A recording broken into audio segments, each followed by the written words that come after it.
Praise lord. ఈరోజు ప్రార్థన కూడిక ప్రార్థన చేసుకుందాం. ప్రేమగల తండ్రి, పరిశుద్ధుల నీకు వందనాలు. ఈరోజు ప్రేయర్ మీటింగ్ కొరకే మమ్మల్ని సిద్ధపరిచారు. సిద్ధపడి చూస్తున్న వారిని దీవించండి. స్థానికులను మీరు కాపాడండి. సహవాసంలో ఉన్న వారందరినీ దీవించండి. ఆయా దేశాల్లో, ఆయా ప్రాంతాలను వారందరినీ కాపాడండి. నీకే మహిమ ఘనత ప్రాలు చెల్లిస్తూ పాటలు, వాక్యం ప్రోత్సాహకరంగా చేయమని కోరుతూ యేసుక్రీస్తు నామమున పేరిట ప్రార్థిస్తున్నాం తండ్రి, ఆమేన్. ఒక కీర్తన పాడుకుందాం.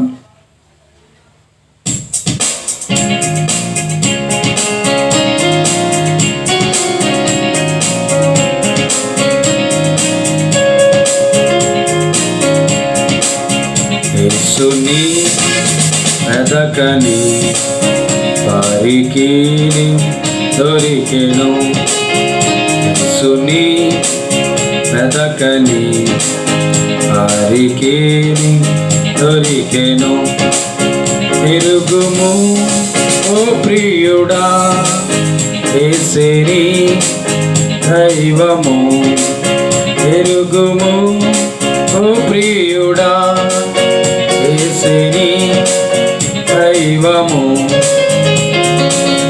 యేసుని వెదకని వారికి దొరికెను. యేసుని వెదకని వారికి దొరికెను. అరణ్య ప్రదేశములో యాకోబును కనుగొనెను. అరణ్య ప్రదేశములో యాకోబును కనుగొనెను. పరమచించి తనకను పాపగా కాచిన అతని మన దేవుడు. పరమచించి తనకను పాపగా కాచిన అతని మన దేవుడు. యేసుని వెదకని వారికి దొరికెను. యేసుని వెదకని వారికి దొరికెను. వెలివేయబడిన పూటి క్రూటిని కనుగొనెను మన ప్రభువు. వెలివేయబడిన పూటి క్రూటిని కనుగొనెను మన ప్రభువు. విశ్వాసములో స్థిరపరచెను, ధైర్యపరచి సాక్షిగా చేసే. విశ్వాసములో స్థిరపరచెను, ధైర్యపరచి సాక్షిగా చేసే. యేసుని వెదకని వారికి దొరికెను. యేసుని వెదకని వారికి దొరికెను. 38 ఏళ్ళ నుండి బెతెస్దాలోనేటి యోధ పడి ఉన్న. 38 ఏళ్ళ నుండి బెతెస్దాలోనేటి యోధ పడి ఉన్న. వాణ్ణి కనుగొని నిబరు పెట్టుకొని నడుమని చెప్పి స్వస్థపరచెను. వాణ్ణి కనుగొని నిబరు పెట్టుకొని నడుమని చెప్పి స్వస్థపరచెను. యేసుని వెదకని వారికి దొరికెను. యేసుని వెదకని వారికి దొరికెను. నేను చేసిన పనియు నాతో చెప్పినని సాక్ష్యమిచ్చిన. నేను చేసిన పనియు నాతో చెప్పినని సాక్ష్యమిచ్చిన. సమరయ స్త్రీని కనుగొనెను, అనేకుల రక్షింపబడు సాధనముగా చేసే. సమరయ స్త్రీని కనుగొనెను, అనేకుల రక్షింపబడు సాధనముగా చేసే. యేసుని వెదకని వారికి దొరికెను. యేసుని వెదకని వారికి దొరికెను. గొర్రెల కాపరి దావీదును కనుగొని రాజుగా చేసే. గొర్రెల కాపరి దావీదును కనుగొని రాజుగా చేసే. తన స్వచ్ఛమైన ఇశ్రాయేలును పాలించుటకై రప్పించెను. తన స్వచ్ఛమైన ఇశ్రాయేలును పాలించుటకై రప్పించెను. యేసుని వెదకని వారికి దొరికెను. యేసుని వెదకని వారికి దొరికెను. యేసుని వెదకని నిన్నును కనుగొనెను. యేసుని వెదకని నిన్నును కనుగొనెను. కృతజ్ఞుడవై భువియందు నీవు మార్గదర్శివై జీవించుము. కృతజ్ఞుడవై భువియందు నీవు మార్గదర్శివై జీవించుము. యేసుని వెదకని వారికి దొరికెను. యేసుని వెదకని వారికి దొరికెను. ఎరుగుము ఓ ప్రియుడా యేసుని దైవము. ఎరుగుము ఓ ప్రియుడా యేసుని దైవము. యేసుని వెదకని వారికి దొరికెను. యేసుని వెదకని వారికి దొరికెను. ఉదయకాలంలో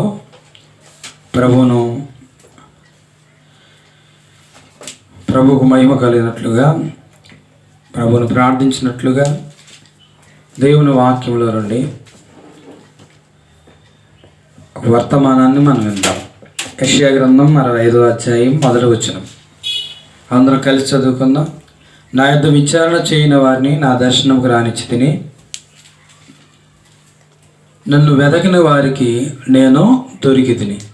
నేనున్నాను, ఇదిగో నేనున్నాను అని నా పేరు పెట్టబడిన జనముతో చెప్పుచున్నాను. ఈరోజు వర్తమాన అంశంగా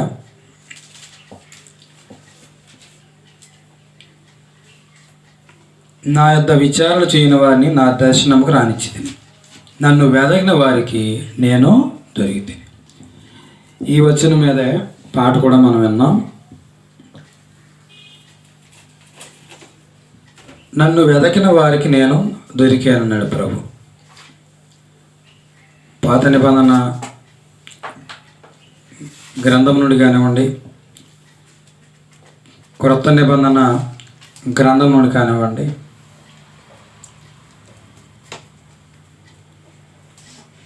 ఈ మాట ఎవరి జీవితాల్లో నెరవేర్చబడిందో మనం కొన్ని విషయాలు చూడడానికి ప్రయత్నం చేద్దాం. చాలాసార్లు దేవుణ్ణి అనేక మంది పూర్ణ మనసుతో వెతికి కనుగొన్నట్లుగా మనం చూస్తాం. ప్రభు కూడా అన్నాడు ఇర్మియా గ్రంథంలో, పూర్ణ మనసుతో మీరు నన్ను విచారణ చేస్తే నన్ను కనుగొంటారు అన్నాడు. అసలు దేవుణ్ణి ఎందుకు కనుగోవాలి అని అంటే సామెతల గ్రంథంలో కూడా అన్నాడు, నన్ను కనుగొనివాడు జీవమును కనుగొనను. అనగా ఎవరు దేవుణ్ణి కలిగి ఉంటారు, ప్రభువైన యేసుక్రీస్తు వారిని కలిగి ఉంటారు, వారు జీవమును గలవారు. నిర్జీవమైన స్థితి నుంచి విడిపించబడినటువంటి వారు. యేసుక్రీస్తు ప్రభు అంటే ఎవరు? ఆయన దేవుడు, దైవము. ఇది మనం ఎరగవలసిన సత్యం. ప్రియులారా, పూర్ణ మనసుతో మనం వెతికితే ఆయన కనుగొవచ్చు. ఆయన కనుగొంటే మనం జీవాన్ని కనుగొన్నట్లే. అయితే ఈ వచనంలో మనం చదివిన ఈరోజు వర్తమాన అంశంలో ప్రభు ఏమన్నాడంటే, నన్ను వెతకని వారికి కూడా నేను దొరికాను అన్నాడు. అంటే వెతకొద్దనా? లేదు. ప్రభువారు కొంతమందిని వారు వెతకపోయినా వెళ్ళి పరామర్శించి దర్శించినట్లుగా, రక్షించినట్లుగా, సాక్షులుగా చేసినట్లుగా, వారి జీవితాలను మార్చినట్లుగా మనం చూడవచ్చు. ప్రియమైన వర్లారా, ఈ రెండింటి ద్వారా, ఏ అనుభవం ద్వారా అయినా సరే మనం ప్రభువును కనుగొనడమే ప్రాముఖ్యమైన విషయం. దేవుని తెలుసుకుంటే ఆయన జీవాన్ని మనం కలిగిన వారు. ఆయన తెలుసుకోకపోతే మన నిర్జీవమైన స్థితిని బట్టి మనం నశించిపోతాం, నిత్య నరకానికి వెళ్ళిపోతాం. మనం వెతకడం ద్వారా కానీ, మనం వెతకపోయినా ప్రభు వచ్చి మనల్ని వెతకి కనుగొనడం ద్వారా కానీ, ఏదేమైనా ఏ అనుభవం ద్వారా మనం దేవుని తెలుసుకోవాలి, దేవుణ్ణి కలిగి ఉండాలి. అప్పుడే మనం జీవానికి పాత్రలం. చూడండి, ఈరోజు వర్తమానాంశంగా వారు వెతకపోయినా ప్రభు వచ్చి వారిని వెతికినట్లుగా, ప్రభు వారికి దొరికినట్లుగా, తర్వాత వారి జీవితాలు ఎంత ప్రభావవంతమైనవిగా మార్చబడ్డాయో మనం చూడవచ్చు. ఒక 5 వ్యక్తులు మనం చూస్తాం క్లుప్తంగా. ఈరోజు ఉపవాస ప్రార్థన కనుక ఈ వర్తమానం అయిన తర్వాత కొంత సమయం మీరు మీ గృహాల్లో మరి ఆ ప్రార్థన సమయాన్ని మీరు కలిగి ఉండడానికి ప్రయత్నం చేయండి. ద్వితీయోపదేశ కాండము 32వ అధ్యాయము 10వ వచనం కనుక మనం చూసినట్లయితే, అరణ్య ప్రదేశములోను భీకర ధ్వని గల పాడైన ఎడారిలోను వాని కనుగొని ఆవరించి పరామర్శించి తన కనుపాపను వలె వాని కాపాడెను. చూడండి, ఈ మాట యాకోబు గురించి రాయబడింది.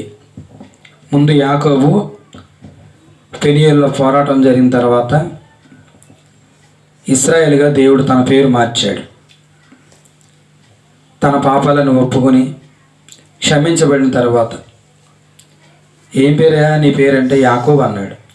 నీ పేరు నిజమే యాకోబే, అయితే ఇక నుంచి ఇశ్రాయేలు. యాకోబు అంటే తెలుసు, మోసగాడు. తన మోసపూరితమైన పరిస్థితులు, తన పతనాలన్నీ ఒప్పుకున్నాడు, ఇశ్రాయేలుగా మార్చబడ్డాడు. సరే, అది తిరిగి వచ్చే సమయంలో జరిగింది. ఇది ఏ సందర్భంలో అంటే, తన అన్నయ్య ఏశావును మోసగించాడు 2 పర్యాయములు. ఆ కోపాన్ని బట్టి పోట్లాట జరిగింది తన తమ్ముడైన యాకోబుకి, ఏశావుకి. తల్లి చూసి వారిని సర్ది చెప్పింది అప్పటికి. అయితే దూరదృష్టితో యాకోబు ఏమందంటే, నాయన నువ్వు ఎక్కడే ఉంటే నీ అన్న ఏదో ఒక రోజున చంపేయచ్చు, కనుక నేను మిమ్మల్ని పోగొట్టుకోలేను. నువ్వు ఇక్కడి నుంచి మరి ఒక ప్రాంతానికి వెళ్ళు అని చెప్పి తన బంధువుల అడ్రస్ అదంతా చెప్పింది. సరే, బయలుదేరి వెళ్ళిపోతున్నాడు. ఏ పరిస్థితులు వెళ్తున్నాడంటే ప్రాణ భయంతో వెళ్తున్నాడు.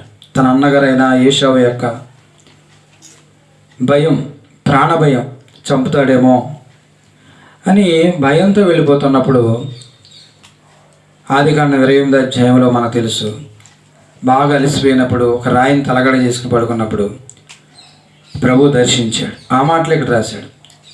ఎలాంటి ప్రదేశంలో అంటే అరణ్య ప్రదేశం, భీకర ధ్వని గల పాడైన ఎడారిలో యాకోబును కనుగొని ఆవరించి పరామర్శించి తన కనుపాపవలే.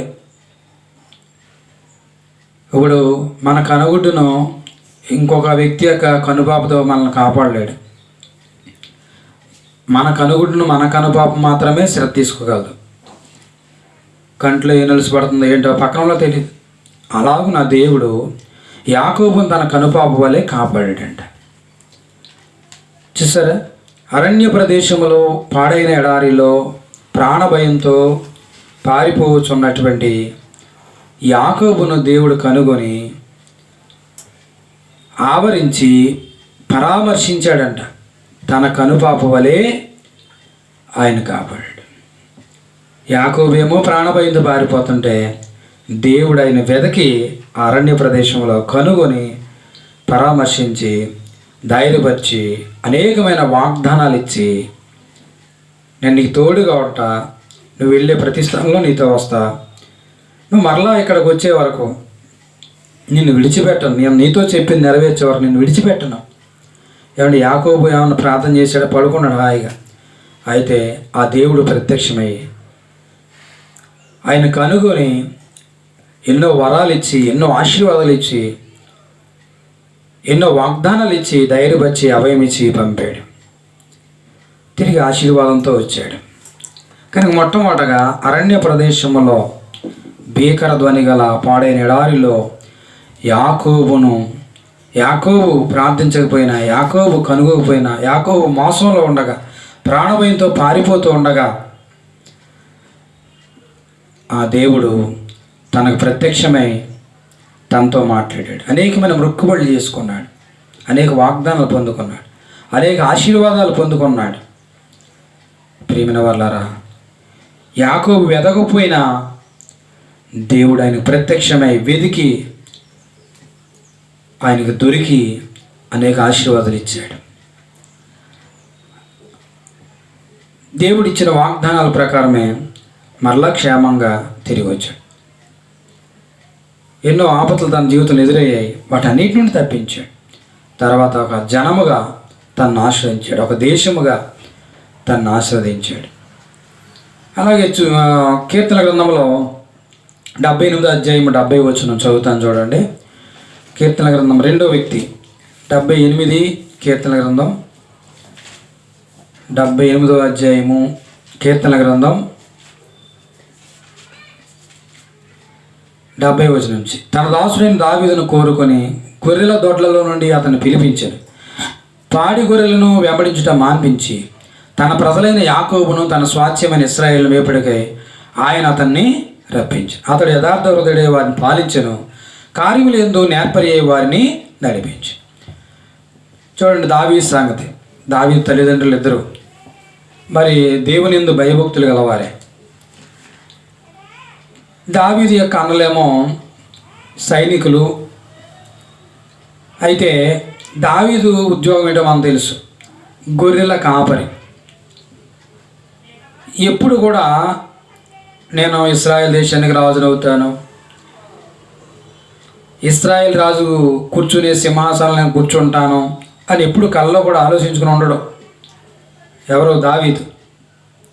నేను సింహాసనం మీద కూర్చుంటాను, రాజును అవుతాను. ఎందుకంటే అసలు ఆ ఆలోచన దగ్గర రావడానికి కూడా అవకాశం. ఎందుకంటే గొర్రెల కాపరైనా భక్తిగల తల్లిదండ్రులకే జన్మించాడు. కానీ ఎప్పుడు ఆ సింహాసనం కోసం ప్రాకులాడే పరిస్థితి లేదు. నేను రాజు అవ్వాలనేటువంటి ప్రాకులాట కూడా తనకు లేదు. ఎందుకంటే ఆ ఆలోచన చాలా దూరం. అది ఒక అందని ద్రాక్ష. దావీదు జీవితంలో ఎప్పుడు దాని గురించి ఆలోచించున్నాడు. అయితే సౌలును బట్టి విసిగిపోయినప్పుడు, ఇశ్రాయేలు మొట్టమొదటి రాజు సౌలు విసిగిపోయినప్పుడు, సమూయేలు పశ్చాత్తాపంతో బాధతో దినాలు వెళ్ళబుచ్చున్నప్పుడు దేవుడు మాట్లాడాడు. ఇదిగో యెషపుత్రులు నేను ఒకరిని కనుగొన్నాను, నువ్వు ఆ ప్రాంతానికి వెళ్ళి బెత్లెహేముకు వెళ్ళు. సరే బయలుదేరాడు. తన కుమారులందరూ పిలవనంపించమంటే పిలవనంపించాడు. ఒక్కొక్కళ్ళని ఈ వ్యక్తి అయి ఉంటాడు, ఈ వ్యక్తి అయి ఉంటాడు అని అభిషేకించాలనుకున్నప్పుడు ఇతడు కాదు అందరూ అయిపోయారు అక్కడ. అప్పుడు సమూయేలు అన్నాడు, వీళ్ళైనా ఇంకెవరైనా ఉన్నారంటే కడసారి వాడు అక్కడ ఉన్నాడు, వాడు గొర్రెలు కాయచున్నాడు అన్నాడు. అయితే అతను రప్పించు. అతను వస్తూనే ఉన్నాడు. దేవుడు మాట్లాడుతూ, ఇతడే నేను కోరుకున్నవాడు. చూడండి, దావీదును వెతికాడు దేవుడు. గొర్రెలు కాపరైన దావీదును. తన పని ఏంటి? ఎంతసేపు అడవులో గొర్రెలను కాసుకొని, తోడేలు వచ్చి అన్న గొర్రెలను ఎత్తిపోతాము, సింహం ఏదైనా వచ్చి గొర్రెలను ఎత్తుకుపోతాము, వాటిని కాసుకోవాలి. ఆ క్రూర మృగాల నుండి మరి కాసుకోవటం ఆయన పని. నేను రాజునవుతాను, నేను సింహాసనం మీదకి వెళ్తాను, ఎప్పుడు లేదు తన మనసులో ఆలోచన. కానీ దేవుడు వెతికాడు ఆ దావీదుని. అడవిలో గొర్రెలు కాసుకునే దావీదుని దేవుడు వెతికాడు, సమూయేలుని పంపించాడు. సరే, తన కబురు వెళ్ళినప్పుడు వస్తుంటే ఇతడే నేను కోరుకుని అభిషేకించు. ఎంత ఆశ్చర్యం! దావీదు ఎప్పుడన్నా ఆలోచన చేశాడా? దావీదు ఎప్పుడన్నా నేను సింహాసనం కూర్చుంటా అనుకున్నాడా? దానికోసం ఎప్పుడైనా ప్రాకులాడా? రాజరికం కోసం, రాజునవ్వాలని ఏమీ లేదు. దేవుడు దావీదును వెతికి పాడి గొర్రెలను కాయుట మాన్పించి గొర్రెల దొడ్లో అతను పిలిపించి తన ప్రజలని యాకోబును తన స్వాస్థ్యమైన ఇశ్రాయేలు వెంబడికై అతన్ని రప్పించినట్లుగా. మరి పరిపాలన ఎలా ఉంది? సౌలులాగా విసిగిపోయాడు అన్న దేవుడు లేదు. అతడు యథార్థ హృదయుడై వారిని పాలించాడు, కార్యములు యందు నేర్పరి అయి వారిని నడిపించాడు. దావీదు పరిపాలన ఇశ్రాయేలు ప్రజలు సుభిక్షంగా ఉన్నారు. దేవుడు కూడా ఎంతో సంతోషించాడు. కాబట్టి వీళ్ళ రెండోదిగా గొర్రెల కాపరిగా ఉన్న దావీదు సింహాసనాన్ని, రాజు పదవిని వెదకిపోయిన దేవుడి వెదకి తీసుకొచ్చి అభిషేకించి ఇచ్చినట్లుగా మనం చూస్తాం. మూడోదిగా మనం చూసినట్లయితే దేవుడు వెదకిపోయిన, మరి దేవుడే వెతికి ఎవరెవరికి ఏమేమి చేశాడో మనం చూస్తున్నాం. ఇద్దరు చూసాం, యాకోబు జీవితంలో, అలాగే దావీదు జీవితంలో. యాకోబుకు ప్రాణభయంతో ఉన్నప్పుడు కొండంత అభయం ఇచ్చాడు, వాగ్దానాలు ఇచ్చాడు, ఆశీర్వాదాలు ఇచ్చాడు. అలాగే దావీదు వెదకపోయిన గొర్రెల కాపరుకున్న తనని అభిషేకించి రాజుగా చేసి సింహాసనం మీద కూర్చోబెట్టాడు. తిరిగి యోహాను సువార్తలో కూడా మనం కొందరిని అలాంటి వాళ్ళని చూడవచ్చు. యోహాను సువార్త 4వ అధ్యాయంలో యేసుక్రీస్తు ప్రభు వారు ఇక్కడే 2-3 మాటలు మనం చూస్తాం. యోహాను సువార్త 4వ అధ్యాయంలో సమరయ మార్గాన వెళ్ళవలసి వచ్చిందంట. వెళుతూ వచ్చినప్పుడు 4వ అధ్యాయంలో యోహాను సువార్తలో మనం చూసినట్లయితే 5వ వచనం, యాకోబు తన కుమారుడైన యోసేపుకి ఇచ్చిన భూమి దగ్గర ఉన్న సమరయలోని సుకారణ ఒక ఊరికి వచ్చెను. సమరయకి వెళ్తూ ఉన్నప్పుడు సుకార్ అనేటువంటి ఒక ఊరు వచ్చింది. అక్కడ యాకోబు బావి ఉంది. ప్రయాణం చేసి అలసిపోయిన రీతిని ఆ బావి దగ్గర కూర్చున్నాడు. అప్పుడు 12 గంటలు మధ్యాహ్నం అక్కడికి సమరయ నుంచి ఒక స్త్రీ వచ్చింది నీళ్లు తీసుకుని వెళ్ళడానికి. ఇదంతా మనకు తెలుసు, బాగా పరిచయం ఉన్న భాగం క్రైస్తవులకి. అమ్మ నాకు దాహం ఇవ్వమంటే ఆవిడ అంది, మంచినీళ్ళు ఇవ్వాలిగా దాహంతో ఉన్నప్పుడు. 12 గంటల సమయం, ఎండవేళ. ఆమంటుంది, ఆయన డ్రెస్సు ఇదంతా చూసి, నువ్వు యూదుల్లాగా ఉన్నావు, యూదులు సమరయులతో సాంగత్యం చేయరు కదా, కలిసి భోజనం చేయరు కదా, నన్ను ఎలాగ నీళ్ళు అడుగుతున్నావు సమరయ స్త్రీని? ఈ ప్రశ్నలు అడుగుతుంది. అంటే దాహం అడిగితే ఆమె ఏం జ్ఞాపకం చేస్తుంది? వ్యత్యాసాలు, అంటే కొత్తవేం చెప్పట్లేదు, అప్పటికే ఆ కలుషితంగా ఉన్నటువంటి ఆ విషయాలు చెప్తుంది, వ్యత్యాసాలు. అప్పటికే ప్రజల మధ్య భిన్నమైన అభిప్రాయాలు ఉన్నాయి. మీరు యూదులు, మేము సమరయులు, మీరు తక్కువ వారు, మేము ఎక్కువ వారు, ఇలాంటి భేదాలు ఇప్పటికే ఉన్నాయి. కుల భేదాలు ఉన్నాయి, మత భేదాలు ఉన్నాయి, రంగు భేదాలు ఉన్నాయి,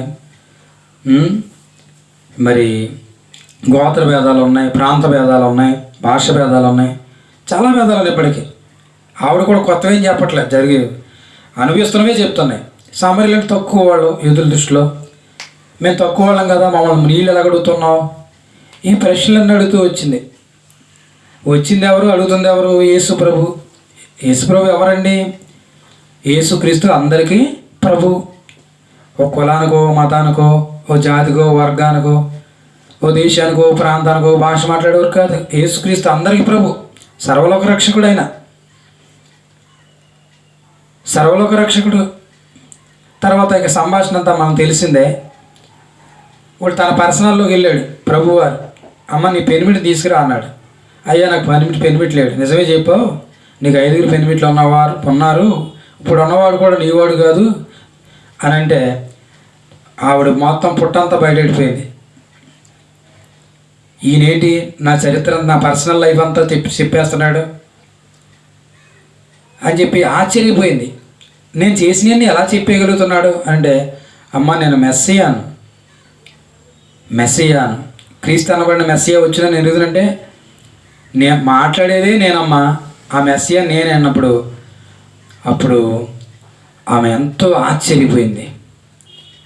ఎంతో ఆశ్చర్యపోయి తన నీళ్ళ కొండ అక్కడే విడిచిపెట్టి ఊళ్ళోకి వెళ్ళిపోయి ఆ ఊళ్ళో వాళ్ళందరినీ తీసుకొచ్చింది. ఆ ఊళ్ళో వాళ్ళు కూడా ఆవిడ మాట విని వచ్చారు. వచ్చి ఆవిడ చెప్పిన దాన్ని బట్టి కాదు కానీ వాళ్ళు చూసి మా మట్టుకు మేము విని ఈయన నిజముగా లోకరక్షకుడని తెలుసుకుని నమ్ముచున్నామంటే, అనగా సమరయ స్త్రీలో వచ్చిన మార్పును బట్టి ఆ స్త్రీని ఆధారం చేసుకుని ఆ సమరయ పట్టణస్థులందరి రక్షణ సాధనంగా చేశాడు సమరయ స్త్రీని. చూసారా? ఆమె ఎదిగిందా? ఎదగలే. యేసు ప్రభువే ప్రయాణం చేసుకుంటూ వెళ్ళి ఆమెను వెతికి ఆమెతో సంభాషణ పెట్టుకుని ఆమె పర్సనల్ లైఫ్ అంతా విప్పి చూపించి ఆమెను క్షమించి రక్షించి ఆమె ద్వారా ఆమె గ్రామం అంతటిని కూడా రక్షణలో రావడానికి కారకుడుగా చేయబడ్డాడు. అంటే యేసుప్రభు తన పర్సనల్ హిస్టరీ ఎందుకు చెప్పాడండి? తను సిగ్గుపరచడానిక? యేసుప్రభు మన పాపాలు ఎందుకు విప్పి చూపిస్తాడంటే మన సిగ్గుపరచడానికి కాదండి. ఇప్పటికైనా మన పాపాలు ఒప్పుకుంటామేమో. ఎందుకంటే మన ఆదివారం చెప్పుకున్నాం, ఆయన క్షమించడానికి సిద్ధమైన మనసు గలవాడు, దయాళుడు అని మనం ఇంటికి వచ్చాం. కాబట్టి సమరయ స్త్రీని వెతుక్కుంటూ వెళ్ళాడు ప్రభు. ఆమె పాపాలు విప్పు చూపించాడు, ఆమె రక్షించాడు. ఆమె ద్వారా ఆ సమరయ పట్టణం అంతటి కూడా రక్షణ కలగడానికి ఆమెను సాధనంగా చేశాడు. అలాగే యోహాను సువార్తలో కూడా 5వ అధ్యాయంలో మనకు తెలుసు, బెతెస్దా కోనేటి దగ్గర 38 ఏండ్ల నుండి 38 ఏండ్ల నుండి వ్యాధి గల మనుషుడు 38 సంవత్సరాల నుంచి పడి ఉన్నాడు ఏంటండి. దానికి 5 మండపాలు ఉన్నాయంట.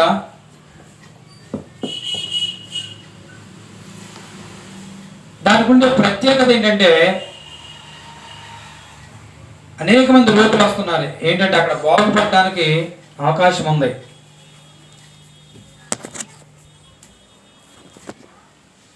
దేవదూత వచ్చి ఆ సమయాల్లో నీళ్లు కదిలిస్తుంది అంటండి.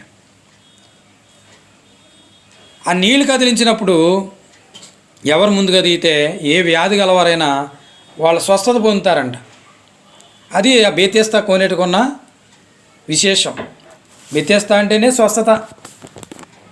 కాబట్టి 38 ఏళ్ళ నుంచి ఒక రోగి ఉన్నాడు. సరే యేసుప్రభు అక్కడ కూడా వెళ్ళాడు. ఆ వ్యక్తిని చూశాడు. నువ్వు స్వస్థత పొందగోరుచున్నావా అని అడిగినప్పుడు ఏమనాలి ఆ వ్యక్తి? పొందాలని ఆశ ఉంటే పొందగోరుచున్నాను అనాలి, లేకపోతే లేదనాలి. కానీ ఏమంటున్నాడు? అయ్యా నీళ్లు కదిలించబడినప్పుడు అందులో నన్ను మొదట కదిలించడానికి నాకు ఎవడో సహాయం చేసేవాడు లేడు అంటున్నాడు. వచ్చింది ఎవరు? యేసుక్రీస్తు ప్రభు. యేసుక్రీస్తు ప్రభు అంటే ఎవరు? రోగులను స్వస్థపరిచే వైద్యుడు. ఆయన ముందు ఏ రోగం కూడా నిలవడానికి అవకాశం లేదు. ఎట్టి రోగం గలవాడైనా ఆయన వద్దకు వస్తే బాగుపడవలసిందే. అలాంటి స్వస్థపరిచే వరం గలవాడు దేవుడు, ప్రభు అయిన యేసుక్రీస్తు. సరే, ఇప్పుడు అతను పొందగోరుచున్నాను లేదా పొందగోరట్లేదు అని చెప్పకుండా ఏవో చెప్తున్నాడు. సంభాషణ ఎక్స్టెన్షన్ అవుతుంది. చాలామంది ఏదైనా మేలు పొందగోరినప్పుడు ప్రభు వారి ప్రత్యక్షమైనప్పుడు ఏం చేయాలా? ప్రభువా నీ మేలు మాకు కావాలని అడగాలి. అంతేగాని తిక్క ప్రశ్నలు వేస్తూ ఉంటారు, లేకపోతే వింత ప్రశ్నలు వేస్తూ ఉంటారు, లేకపోతే యేసుప్రభునే ప్రశ్నిస్తూ ఉంటారు. ఇలాంటి వాళ్ళు కూడా ఉంటూ ఉంటారు. చాలా అలాంటివి మాకు కూడా ఎదురవుతూ ఉంటాయి. ఎక్కడైనా ప్రార్థన చేయడానికి వెళ్ళామనుకోండి, సరే దేవుని సేవకులు వచ్చారు ప్రార్థన ఆశీర్వాదం ఇస్తారు మనకు అని ఉండదు. రకరకాల ప్రశ్నలు వేస్తూ ఉంటారు. ప్రియులారా, యేసుప్రభు కూడా ఇలాంటి అనుభవాలు ఎదురయ్యాయి. ఇప్పుడు యేసుప్రభు ఏమన్నాడంటే, నీ పరుపెత్తి లేచి నీ పరుపెత్తుకు నడువు అని చెప్పగా వెంటనే వాడు స్వస్థత ఉంది తన పరుపెత్తుకుని నడిచాడు. 38 సంవత్సరాల రోగి ఏమయ్యాడంటే వెంటనే స్వస్థత పొందాడు, పరుపెత్తుకుని నడిచాడు, వ్యాధి పోయింది, నీళ్ళలో దిక్కుండగానే స్వస్థపడ్డాడు. కనుక ఈ వ్యక్తి ఏమైనా యేసుప్రభుని ఎదిగాడా? యేసుప్రభు దగ్గరికి వచ్చినా అయ్యా నీళ్ళలో దింపడానికి ఎవరో నా యొద్ద లేడు అని చెప్తున్నాడు. అంత దగ్గర వరకు వచ్చినా యేసుప్రభు ఎవరో గుర్తించలేని వ్యక్తిగా ఉన్నాడు. యేసుప్రభు ఆ వ్యక్తిని వెతుక్కుంటూ వెళ్ళి ఆ వ్యక్తికి దొరికాడు. ఆ వ్యక్తిని స్వస్థపరిచాడు. 38 సంవత్సరాలు ఉన్న ఇబ్బంది విడిపించి స్వస్థపరిచినట్లుగా దేవుని వాక్యంలో చూస్తాం. తర్వాత మనందరికీ తెలిసింది యోహాను సువార్తలో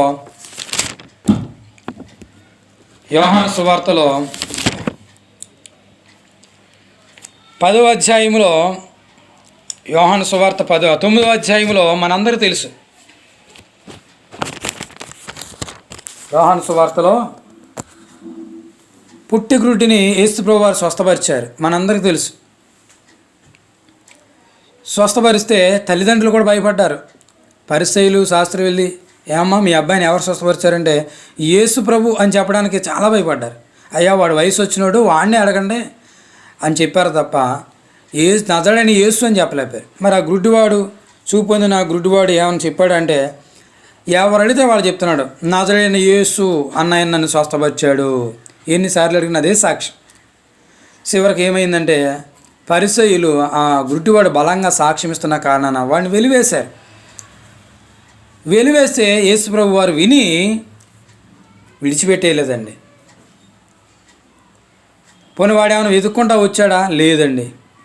యేసుప్రభు విని 36వ వచనంలో పరిసయ్యులు 9:36 యోహాను సువార్త, పరిసయ్యులు వాని వెలివేసిరని యేసు విని వాని కనుగొని నీవు దేవుని కుమారుని యందు విశ్వాసం ఉంచున్నావా అని అడిగాను. అందుకు వాడు, ప్రభువా నేను ఆయన యందు విశ్వాసం ఉంచుటకు ఆయన ఎవడని అడుగగా యేసు నీవు ఆయనను చూచున్నావు, నీతో మాట్లాడుచున్నవాడు ఆయనని చెప్పాను. అంతటి వాడు, ప్రభువా నేను విశ్వసించున్నా అని చెప్పి ఆయనకు మొరొక్కాను. వెలివేయబడిన పుట్టి గ్రుడ్డిని చూపు వచ్చినప్పుడు మరి యేసుప్రభు వారు వెళ్ళి వెతికి కనుగొని విశ్వాసంలో స్థిరపరిచాడు, ధైర్యపరిచాడు. పరిశీలి ఇలా చేశారని నువ్వేం భయపడకు. వాడు అనుకుని ఉండొచ్చు, పుట్టుగ్రుడ్డి యేసుప్రభు స్వస్థపరిచాడు, ఏదో ఆనందం సాక్ష్యం ఇస్తే ఏంటి నా బతుకు ఇలా బస్ స్టాండ్ అయ్యింది అని అనుకుని ఉండొచ్చాడు.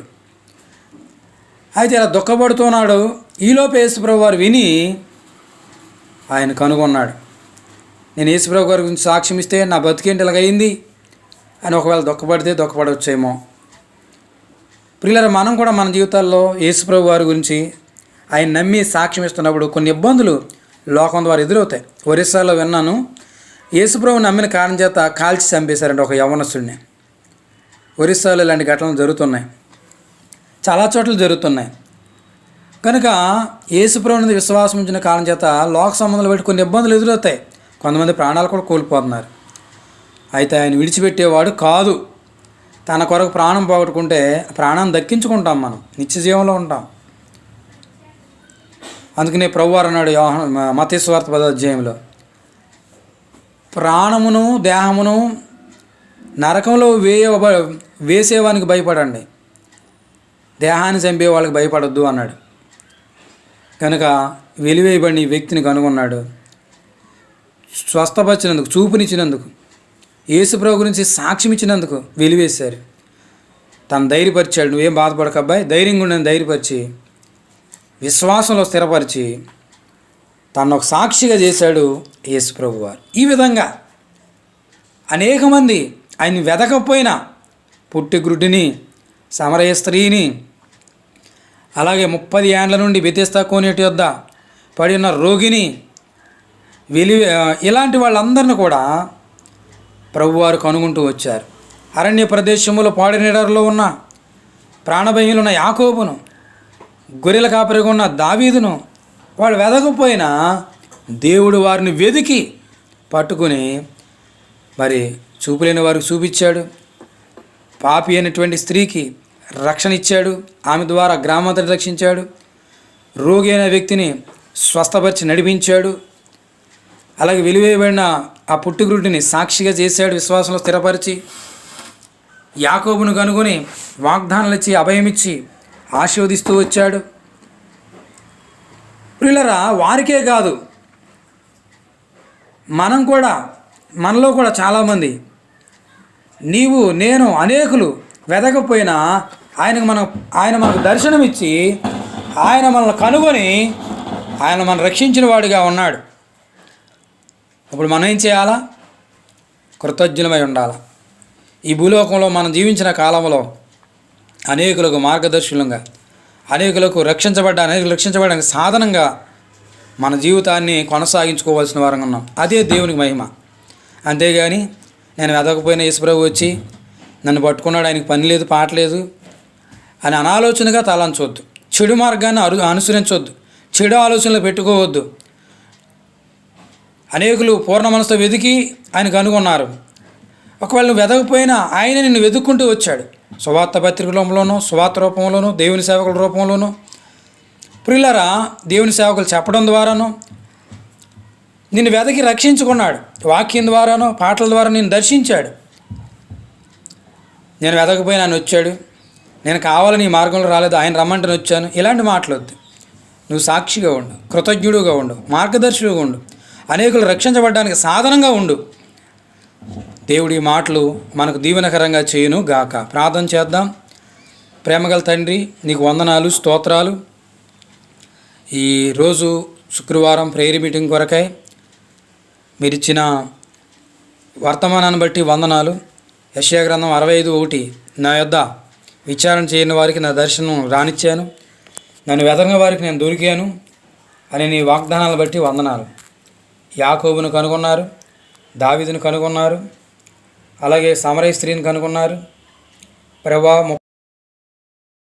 నుండి బెతెస్దా కోనేటి దగ్గర పడున్న రోగిని కనుగొన్నారు. తిరిగి మా ప్రభువా వెలివేయబడిన పుట్టిగురుడిని స్వస్థపడినప్పుడు కనుగొన్నారు.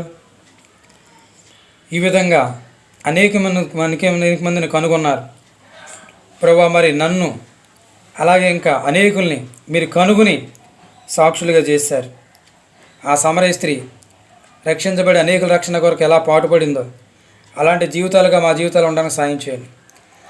యాకోబు దేవా నువ్వు ప్రత్యక్షమైనప్పుడు దేవా నీ కొరకు ఎలా జీవించారో మొక్కుబడి చేసుకున్నాడు, తిరిగి చెల్లించాడు. అలాగని మా జీవితాలు దీవెనకరంగా చేయండి. దేవా, మరి గొర్రెల కాపురం దావీదు రాజుగా చేయబడిన తర్వాత యథార్థంగా ఎలా పాలించాడు, అలాగే యథార్థంగా మా జీవితాలు నీ కొరకే కొనసాగించడానికి నేర్పించండి. ప్రభువా, మరి వెలివేయున్న పుట్టిగురుడ్డి దేవ మీరు కనుగొని విశ్వాసంలో స్థిరపరిచి ధైర్యపరిచినప్పుడు సాక్షి ఎలా ఉన్నాడు. లోకం ద్వారా నిన్ను నమ్మిన కారణం చేత వచ్చే ఇబ్బందులు ఆటుపోట్లను ఎదుర్కొని ధైర్యంగా సాక్షులంగా నీ కొరకు ఉండడానికి కూడా సహాయం చేయమని నీ సందులో మనం చేస్తున్నా. వాక్యాన్ని నీరుగట్టి ఫలింపజేయండి. బేతేలు సంఘ సభ్యులందరికీ ఈ కార్యక్రమాలు ఆశీర్వాదకరంగా చేయండి. ఎక్కడెక్కడ ఉన్నారో ఆయా స్థలాల్లో వారందరిని ఆశీర్వదించండి. నీకే మహిమా ఘనత ప్రభావాలు చెల్లిస్తూ యేసుక్రీస్తు నామం పేరట ప్రార్థించి వేడుచున్నాం తండ్రి.